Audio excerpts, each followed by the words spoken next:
কখন বুঝবেন আল্লাহ আপনাকে ভালোবাসে? যখন আল্লাহ পাকের অনুমোদিত কাজগুলো আপনার ভালো লাগবে। নামাজ পড়তে ভালো লাগছে, রোজা রাখতে ভালো লাগছে, কোরআন তেলাওয়াত করতে ভালো লাগছে, আল্লাহর জিকির করতে ভালো লাগছে, আলেম ওলামার সাথে থাকতে ভালো লাগছে, ঠিক আছে? আল্লাহর হালাল কাজগুলো যখন ভালো লাগবে বেশি বেশি, বুঝবেন আল্লাহ আপনাকে নির্ঘাত মহব্বত করে। আর যখন আল্লাহ পাকের নিষেধগুলো, হারাম, মদ আমার ভালো লাগে না, জেনা ভালো লাগে না, আমার খারাপ জিনিস দেখতে ভালো লাগে না, খারাপ শুনতে ভালো লাগে না, বুঝবেন আল্লাহ আপনাকে ভালোবাসে।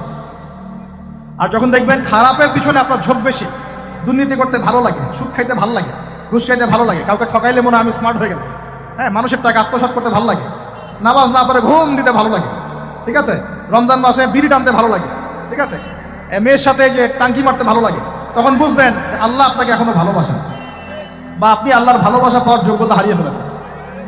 আল্লাহ পাক আমাদেরকে বোঝার তৌফিক দান করুন। এখন আসি, আল্লাহ পাক এবং তার রাসূল আমাদেরকে এমন কি কি কাজ বলেছেন যেই কাজগুলো করলে আমরা সরাসরি আল্লাহর ভালোবাসা পাবো। আমি অল্প কয়েকটা কাজগুলো শেষ করছি। এক নাম্বার, আল্লাহ এবং তার রাসূল আমাদেরকে জানিয়েছেন আমরা যদি তাওহীদের উপর থাকতে পারি, একত্ববাদ, লা ইলাহা ইল্লাল্লাহ, আল্লাহর ভালোবাসা পাবো ইনশাআল্লাহ। যে ব্যক্তি শিরকের পাপে লিপ্ত আছে সে আল্লাহর ভালোবাসা পাবে না, যতক্ষণ না সে তওবা করে ফিরে আসছে। অতএব আল্লাহর ভালোবাসা পাওয়ার জন্য এক নম্বর কাজ কি ভাই?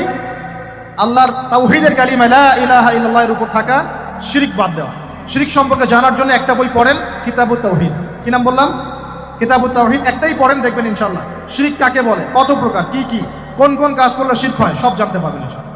এই বইটা একটু কঠিন, এই বইটার ব্যাখ্যা বের হয়েছে, ব্যাখ্যা যুক্ত বই কিনবেন এবং যেগুলো বুঝবেন না ওলামায়ে কেরামকে জিজ্ঞাসা করবেন, কারণ সবগুলো কিন্তু বুঝতে পারবেন না।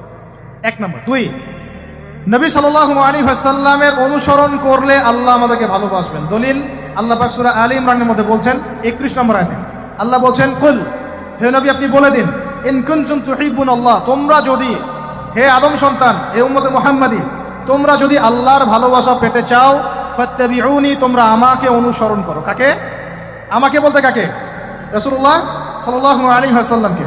তাহলে কি হবে? ইউহিব্বুকুমুল্লাহ, আল্লাহ পাকও তোমাদেরকে ভালোবাসবেন বলে সুবহানাল্লাহ।